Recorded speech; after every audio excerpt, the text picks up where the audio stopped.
Lucas 13, verso del 10 en adelante, dice así: un sábado, Jesús estaba enseñando en una de las sinagogas. Estaba ahí una mujer que por causa de un demonio llevaba 18 años enferma. Andaba encorvada y de ningún modo podía enderezarse.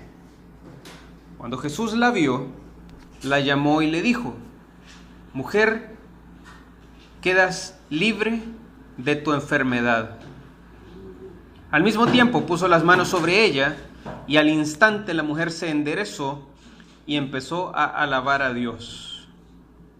Indignado porque Jesús había sanado en sábado, el jefe de la sinagoga intervino dirigiéndose a la gente: hay 6 días en que se puede trabajar, así que vengan esos días para ser sanados, y no el sábado. Verso 15. Hipócritas, le contestó el Señor, ¿acaso no desata cada uno de ustedes su buey o su burro en sábado y lo saca del establo para llevarlo a tomar agua? Sin embargo, a esta mujer que es hija de Abraham y a quien Satanás tenía atada durante 18 años, ¿no se le debía quitar esta cadena en sábado? Cuando razonó así, quedaron humillados todos sus adversarios, pero la gente estaba encantada de tantas maravillas que él hacía. Bien, en esta sección del Evangelio de Lucas, pueden tomar asiento. Quiero que nos vayamos poniendo en contexto. El tema del mensaje aparece ahí en la pantalla. Dejen lo que están haciendo. Deja lo que están haciendo. Hay varias cosas que es necesario que yo les explique antes que podamos entender mejor lo que Jesús está viviendo en este momento, lo que sus discípulos están entendiendo y lo que el jefe de la sinagoga está haciendo. Porque en una primera lectura o una forma muy inicial puede parecer que el jefe de la sinagoga está cometiendo algo bien desagradable, pero en realidad tiene una base.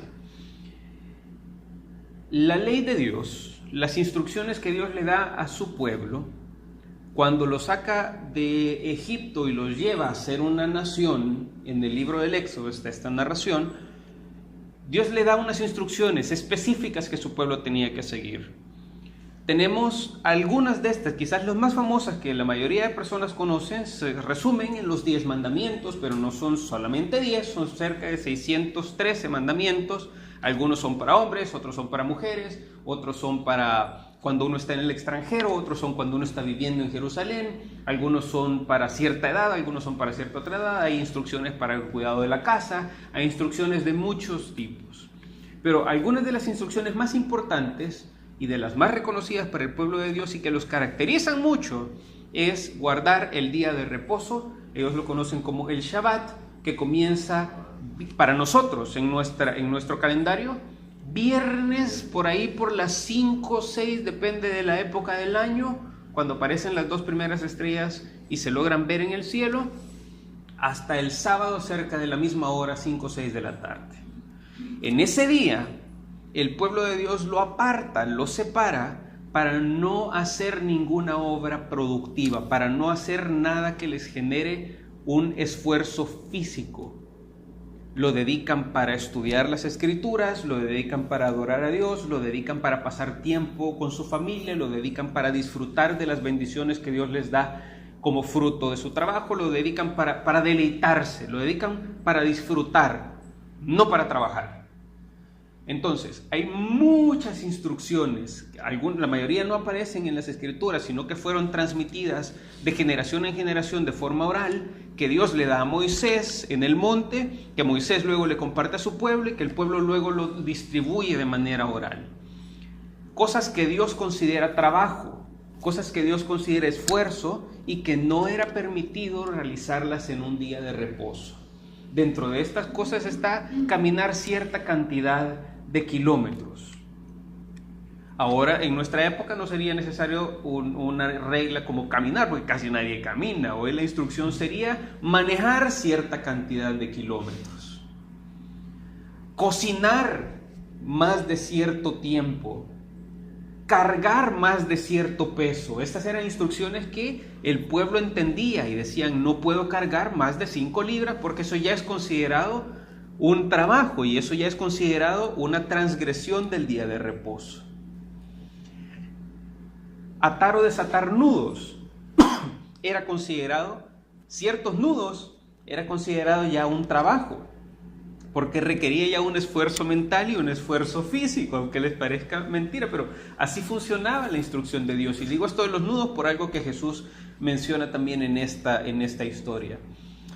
Y algo bien importante que tiene que ver con la lectura que hicimos hace unos minutos también es sanar en día de reposo. No era permitido a menos que la vida de la persona estuviera en un peligro inminente.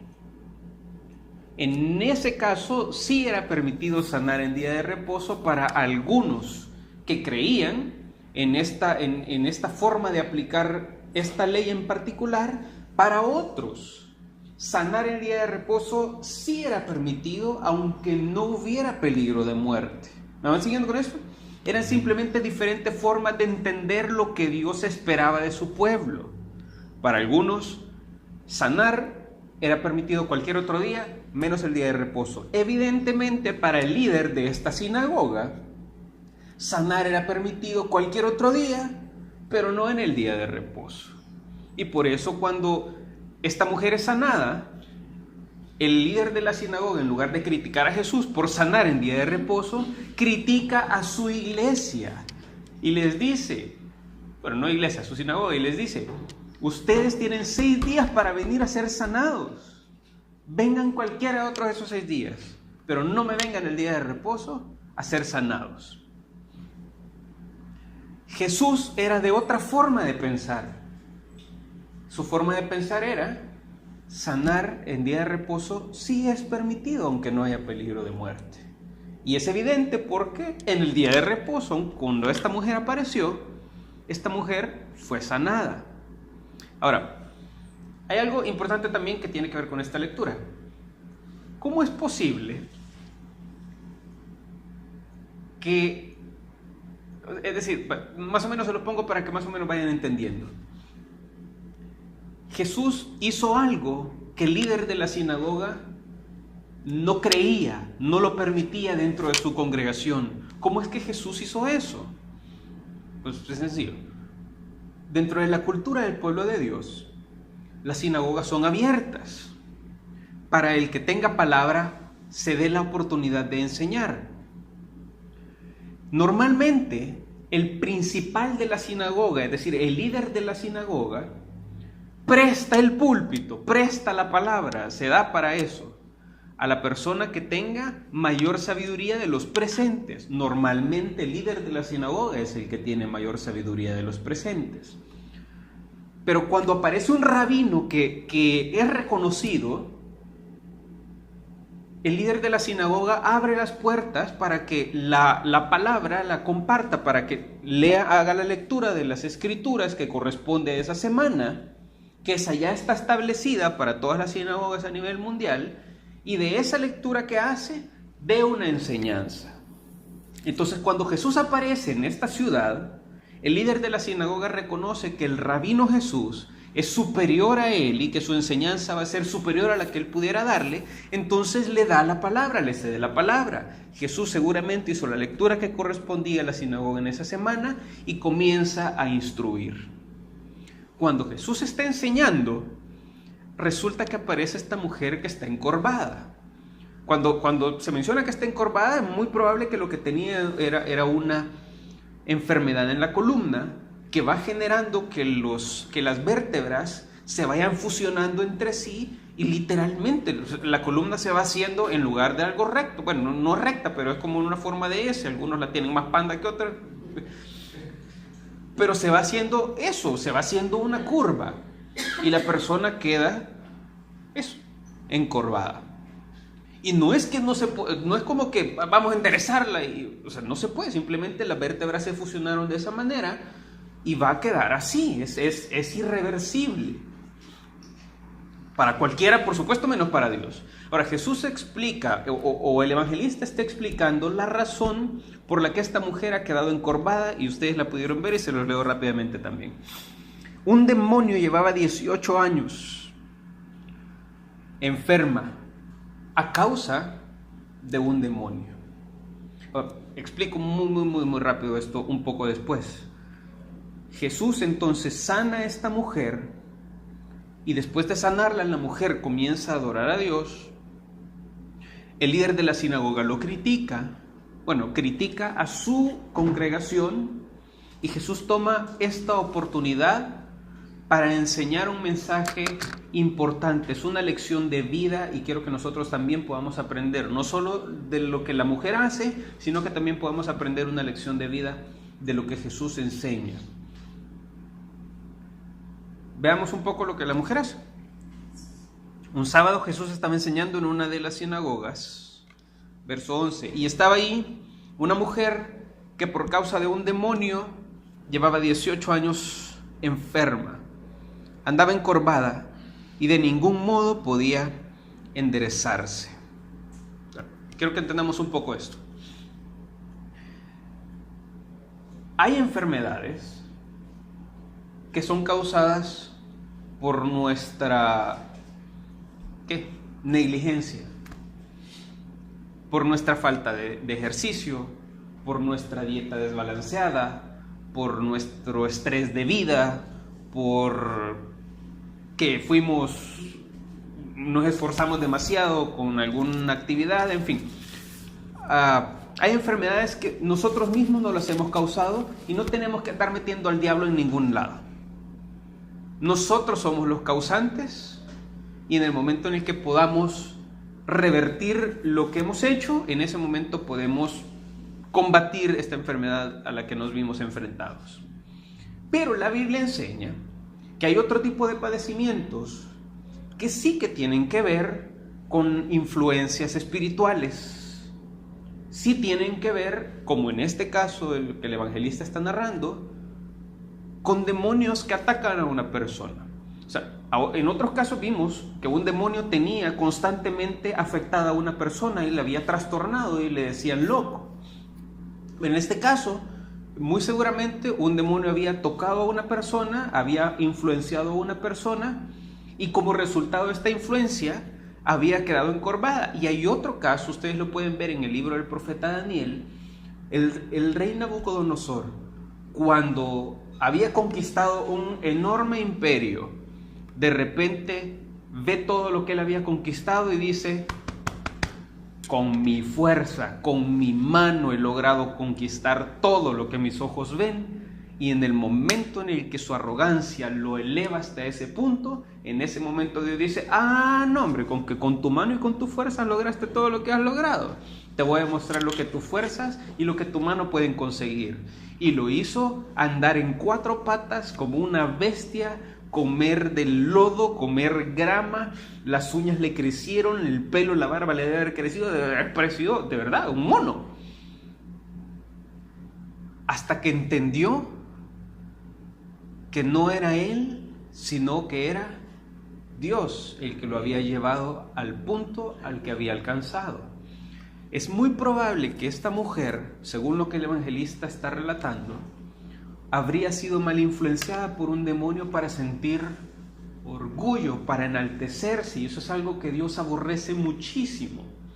Y al enaltecerse ella, a causa de ese padecimiento, no le quedó de otra para Dios enseñarle una lección más que bajarle la cabeza y que permanentemente viera para el suelo en lugar de ver todo lo que ella hubiera conquistado. 18 años. Y posiblemente la mujer a estas alturas había aprendido muy bien la lección, porque cuando Jesús aparece en una sinagoga y la mujer escucha que Jesús aparece en la sinagoga, que el rabino que sana toda enfermedad aparece en la sinagoga, que el que ha levantado muertos aparece en esta ciudad, que va a venir aquel que ha sanado de lepra, le ha dado vista a los ciegos, ha abierto los oídos de personas que eran sordas, ha hecho hablar a personas que eran mudas, saltar a personas que eran cojas. Cuando esta mujer escucha que este Jesús, que este rabino, que este sanador va a llegar a la ciudad y va a estar en esta sinagoga, esta mujer dice, yo voy. Y digo que quizás en ese momento va porque si hubiera ido en otro día, posiblemente alguien más lo hubiera podido sanar en otro día, pero la mujer va. Y esta es la parte interesante que quiero que reflexionemos un poco. Estaba ahí una mujer que por causa de un demonio llevaba 18 años enferma. Andaba encorvada y de ningún modo podía enderezarse. Cuando Jesús la vio, la llamó y le dijo, mujer, quedas libre de tu enfermedad. Al mismo tiempo puso las manos sobre ella y al instante la mujer se enderezó y empezó a alabar a Dios. Explico rápido también algo que pasa en otros contextos y que tiene mucho que ver con lo que está pasando acá. Cuando una persona como tiene un padecimiento como por ejemplo la lepra, que es evidente en la piel, diferente es cuando una persona tiene ¿qué? Gripe, diabetes, que son enfermedades que no son evidentes externamente. Es un virus que está por dentro, uno ve los síntomas, pero la enfermedad no se ve. Cuando hay una enfermedad que es evidente, que es visible la consecuencia, y hay una sanidad milagrosa o de la forma en la que está fuera, se necesita que un maestro, que un sacerdote o que un rabino inspeccione a la persona que tenía lepra, por ejemplo, y que después de inspeccionarla, al no ver ningún síntoma evidente, visual, se necesita que el sacerdote decrete, estás limpio, estás libre. Mientras ese decreto no llegue, la persona no puede presentarse nuevamente en sociedad. Sí puede estar libre porque no necesita de la palabra de ningún hombre para estar libre, pero el decreto hace que las demás personas lo acepten como limpio, como libre. Jesús toma para sí una atribución bien importante, una atribución que solo un sacerdote podía tener. Cuando la mujer se presenta, Jesús le dice a la mujer, quedas libre de ese padecimiento, poniendo las manos sobre ella. Y la mujer, ¿qué hace? Se endereza y comienza a alabar a Dios. Les expliqué hace unos minutos cuál era posiblemente la causa de la enfermedad de esta mujer. Para haber terminado encorvada viendo hacia el suelo por 18 años, muy posiblemente lo que esta mujer hubiera sido mala influenciada en algún momento era orgullo. Y en el momento en el que queda sanada esta mujer, lo primero que esta mujer hace, por supuesto, al enderezar su cuerpo nuevamente, ¿qué es? Comienza a alabar a Dios. Posiblemente lo que ella no había hecho antes, muy posiblemente lo que le había llevado a estar en la condición en la que estaba, ella comienza a hacer completamente lo opuesto. Si antes su orgullo la había llevado a estar encorvada, ahora que estaba sanada, no hay orgullo que pueda sostener. Ahora que ella ya estaba sanada, lo que tenía ella que hacer era elevar sus ojos al cielo y darle gracias a Dios y comenzar a adorarlo y comenzar a alabarlo. Eso es lo que corresponde. Eso se llama aprender la lección por las malas. Y quiero que evalúen su propia vida. Quiero que por favor hagan un examen de fe y quiero que traten ustedes mismos de ponerse una nota. ¿Son ustedes personas sabias que aprenden la lección o son personas que, como el libro de Proverbios lo expone, lo opuesto de sabio, ¿qué sería? Necio. ¿Son personas sabias que aprenden la lección o son personas necias que cuando Dios las libra de una, ¿a dónde terminan? En la misma. Normalmente esto es común para el que es hijo de Dios, cristiano, y para los que no son hijos de Dios y no pertenecen a la familia de Dios. No somos sabios. Somos personas que coqueteamos con el peligro. Dios espera de nosotros que seamos personas sabias. El libro de Proverbios, capítulo 14, ustedes lo pueden buscar después, verso 16, dice: el sabio ve el peligro y ¿qué es lo que hace? Se aparta. Pero no, este versículo debería leer para el cristiano. El cristiano ve el peligro y se acerca lo más que puede a ver si no se quema. No debe funcionar así. El sabio ve el peligro, el sabio ve que hay algo que a Dios no le agrada y se aleja lo más que puede. El sabio ve el peligro y se aparta. Pero nosotros no solo vemos el peligro y no nos apartamos. El peligro nos casi vuela la cabeza. Y a la siguiente oportunidad que tenemos de volver a acercarnos al peligro, lo volvemos a hacer. ¿Sí o no? Muchas de las cosas de las que ahora nos lamentamos, tuvimos oportunidades antes y nos libramos. No nos libramos nosotros. ¿Quién nos libró? Dios. Y quizás ya fuera tiempo que Dios dijera: pues no, ¿saben qué? Encorvado, para que aprenda lastimosamente por las malas.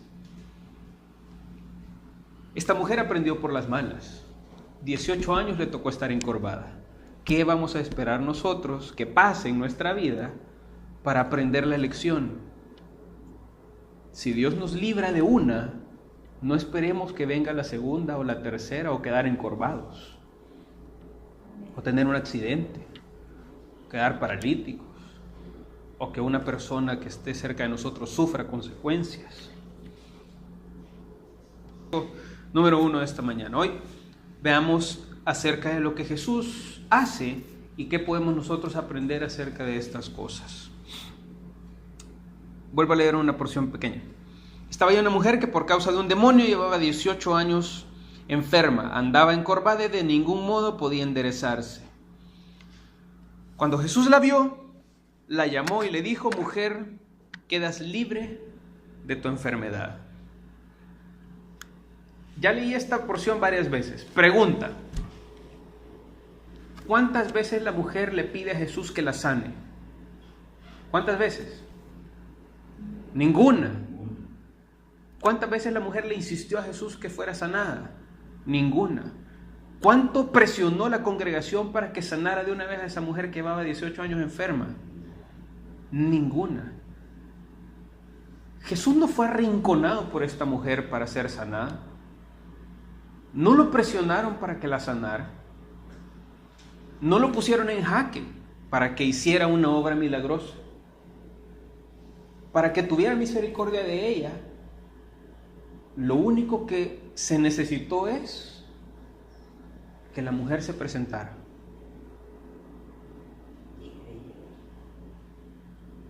Muchas veces, o por lo menos, Jesús era alguien que el dolor de la gente no lo dejaba sin moverse. Él, cuando veía a las personas que andaban desperdigadas, le conmovía por dentro, lo movía y era movido de una manera tal que no podía hacer otra cosa más que dedicarse a ellos y ayudarlos. Cuando iba a una ciudad y se le acercaban cientos de enfermos, no importa la enfermedad que tuviera, él tomaba horas y horas y horas y dejaba de comer y dejaba de dormir por sanar todo tipo de enfermedad y de dolor. La misericordia lo movía muchísimo. Esta mujer se presentó delante de él y posiblemente Jesús estaba a la mitad del mensaje.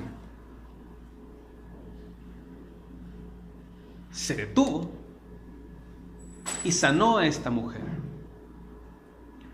Nadie lo presionó, no le exigieron mucho, nadie ni siquiera se lo pidió. Es decir, sería hasta chistoso preguntar, pero eso es cierto. ¿Y quién le dice a Jesús que esta mujer quiere quedar sanada? Pues, obviamente quiere quedar sanada, por supuesto, pues nadie quiere estar así toda su vida. Pero Jesús lo hace sin que nadie se lo pida. Y eso nos debe dar una lección a nosotros muy importante. Por favor, vean primero hacia afuera y luego vean hacia adentro de esta congregación y hacia adentro de ustedes mismos. La gente hoy por hoy son personas egoístas o son personas serviciales. ¿Qué pueden ustedes ver hacia afuera? ¿Qué pueden ver ustedes en la sociedad? ¿Cuándo la gente ayuda? La gente ayuda cuando ya no tiene de otra, cuando lo arrinconan, cuando lo presionan.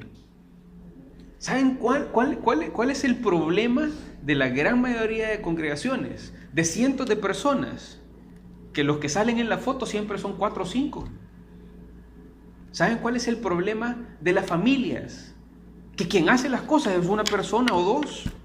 ¿Saben cuál es el problema en las oficinas? Que los que trabajan son solamente 2 o 3. El problema en los gobiernos, ¿cuál es? Pucha, ahí los que trabajan. A ver, ¿cuáles son? ¿Saben cuál es el problema? El problema de las sociedades. El problema de las sociedades es que, por ejemplo, en la nuestra, de El Salvador, que somos cerca de 6,5 millones de personas viviendo en este pedacito de tierra tan chiquito, es que acá todos consumimos, pero no damos. Acá talamos árboles. El día en el que el salvadoreño diga, hoy siembro yo mi árbol, tenemos 6,5 millones de árboles nuevos. ¿Qué tal que dijéramos eso cada año? Hombre, fuéramos una selva. ¿Qué tal que dejáramos de consumir y comenzáramos a dar recursos? ¿Qué tal que dejáramos de consumir tiempo y comenzáramos a dar tiempo? Pero no. La sociedad, los salvadoreños, los cristianos, somos personas que ayudamos cuando ya no tenemos de otra. Cuando ya nos lo han pedido 10 veces y después de las 10 veces nos han pedido la 11, la 12. Hasta entonces, cuando ya no hayamos qué excusa poner, entonces decimos, ok, pues vamos a hacerla. Jesús tomó la iniciativa. Nadie se lo pidió, nadie lo arrinconó, nadie lo presionó. Me encanta la iniciativa. Me encanta cuando de repente alguien dice, mire, hice esto. Quiero hacer esto. Voy a traer esto. Pero no. Estamos como sociedad acostumbrados a decir, hombre, es que las autoridades deberían hacer esto. Es que para solucionar el problema se debería hacer tal cosa. Pero nadie dice, lo voy a hacer. Vemos el problema y estamos esperando a dónde está Jesús para que sane. ¿A dónde está el maestro para que enseñe? ¿A dónde están las autoridades para que actúen? Jesús toma la iniciativa y cuando ve el problema, Él es la solución. Y eso deberíamos ser más nosotros también. Libro de los Hechos, capítulo 20, verso 35, un pasaje famosísimo. ¿En qué hay mayor bendición? En dar y no en recibir. Si fuéramos una generación que da más de lo que recibe, ¿saben qué resultaría? Que fuéramos más bendecidos que las personas que se dedican a recibir en lugar de dar. Hagamos ese cambio. Por eso les decía cuando hacía la invitación para hoy en la mañana, hay personas que cuando ven una piedra en el camino, lo que ven es un obstáculo. Y hay otras personas que dicen, ve qué bonito una piedra, me voy a levantar para ver las cosas de una manera diferente. Cuando ustedes identifiquen que hay algo que no les gusta, cuando identifiquen que hay algo que es un problema, cuando identifiquen que hay algo que no está bien, no busquen quién soluciona. Vean cómo ustedes participan de la solución. Generen ese cambio, sean diferentes. Puede que no lo solucionen del todo, pero van a ser más que las personas que se quedan sin hacer nada. Den y van a recibir mayor bendición que las personas que se dedican solamente a recibir. Sean mucho más serviciales. Jesús lo dijo en el Evangelio de Mateo, capítulo 20. El que quiera ser el principal, el más grande entre todos ustedes, que se dedique a servir a todos. Acá queremos ser grandes a fuerza de currículum. Queremos ser grandes a fuerza de autoridad. Queremos elevarnos por sobre los demás, aplastándolos a todos.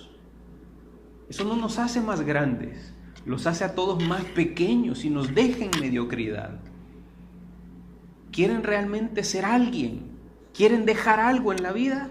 Sirvan más de lo que reciben.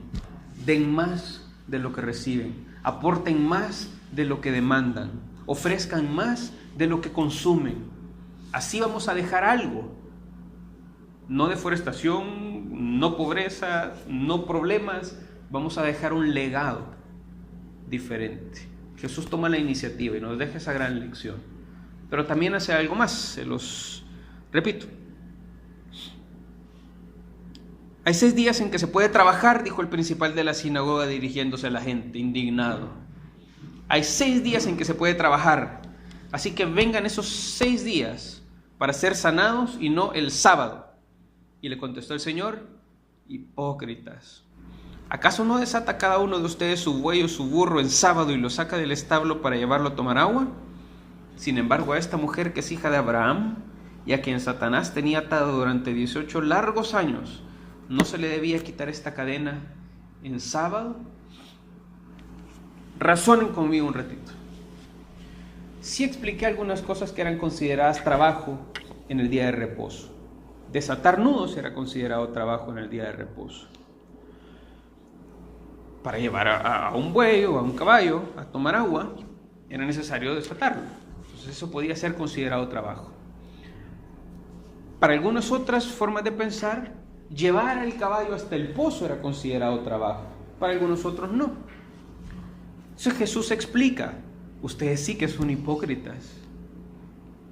Para ustedes, sanar a una mujer el día de reposo está mal. Pero llevar a una bestia a tomar agua está bien. O sea, trabajar para que un caballo tome agua, eso no es una violación. Pero sanar a una mujer que tiene 18 años enferma, eso sí es una violación al día del reposo. O sea, la lógica no tiene sentido. ¿Qué es más importante para la lógica de lo que Jesús está explicando? ¿Que un caballo tome agua o que una mujer que tiene 18 años enferma quede sanada? Digo, explico nuevamente cómo funciona el día de reposo. Es permitido sanar cuando hay peligro de muerte. Pregunta: ¿el caballo se va a morir por un día que no tome agua? No. ¿Puede tomar agua mañana, sí o no? Sí, totalmente, puede tomar agua mañana. Pero exacto, pobrecito el caballo, es muy seguro que tiene sed durante el día, hay que aliviar su sed. Y ustedes violan el día de reposo teniendo misericordia por un caballo, pero ven a esta mujer encorvada de 18 años y con ella no hay que tener misericordia. Obviamente, la lógica ahí sí funciona. Si vamos a tener lógica con un caballo, tengamos lógica con la mujer. Si vamos a tener misericordia por una bestia, tengamos misericordia por una hija de Abraham que ha padecido por 18 años. Ahí funciona la lógica. Pero me resulta lo más increíble, porque Jesús no solo hace una obra que es considerada trabajo en el día en el que supuestamente debía reposar, porque entiende que Dios lo que espera es misericordia, que ese día lo mejor que se puede hacer es lo que Dios espera que sea hecho. El día de reposo, lo mejor que una persona puede hacer es lo que Dios espera. Pero Jesús estaba enseñando en la sinagoga. Digo, la mujer que tiene 18 años enferma, bien hubiera aguantado media hora más en lo que Jesús termina el mensaje y la sana, ¿o no? O sea, es una raya más para el tigre. ¿Qué le hace media hora más así? Total, ya había aguantado. Jesús, para su día de reposo, para el mensaje que estaba enseñando, y al ver la oportunidad que tenía frente a sus ojos de ayudar, hace lo que Dios espera que tendría que haber estado haciendo. De hecho, lo que estaba haciendo antes no estaba mal. Es decir, una cosa es que dejen hacer algo malo para comenzar a hacer algo bueno. O sea, eso sería lógico. Pero está haciendo algo muy bueno, está enseñando. Y deja de hacer algo bueno para hacer algo todavía mejor. Y esto es una enorme lección que nosotros podemos aprender. Especialmente en este tiempo, en esta época, no importa en la época en la que ustedes estén viviendo en la vida, juventud, adolescencia, adultez, siempre vamos a estar, espero que nosotros estemos haciendo algo bueno. Pero ojo, estar haciendo algo bueno no quiere decir que estemos haciendo lo mejor. Repito, podemos estar haciendo muchas cosas buenas, pero no necesariamente estamos haciendo lo mejor. Y Dios no espera de nosotros que hagamos solamente algo bueno. Dios espera que nosotros hagamos lo mejor.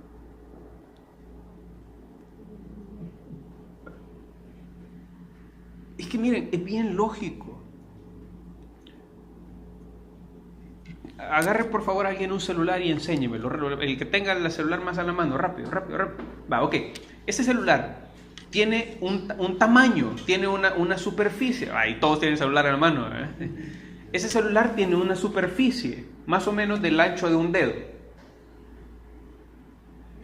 Yo les aseguro que si hay algo que está inclinado, ustedes pueden poner el celular bajo esto que está inclinado y así enderezarlo. Y le van a encontrar un uso al celular. Un uso muy bueno, enderezar algo que está torcido. Pero, ¿qué pasa si dejamos el celular ahí todo el tiempo? Lo estamos desperdiciando, ¿sí o no? El celular no fue creado para eso. Fue creado con otra función completamente diferente, pero está haciendo algo muy bueno. Sí, está haciendo algo muy bueno, pero no está haciendo lo mejor. No está haciendo para lo que fue creado. Y nosotros podemos, créanmelo, podemos desperdiciar nuestra vida haciendo muchas cosas que no son malas. De hecho, son cosas que son muy buenas. Pero no estamos haciendo lo que Dios espera que nosotros hagamos.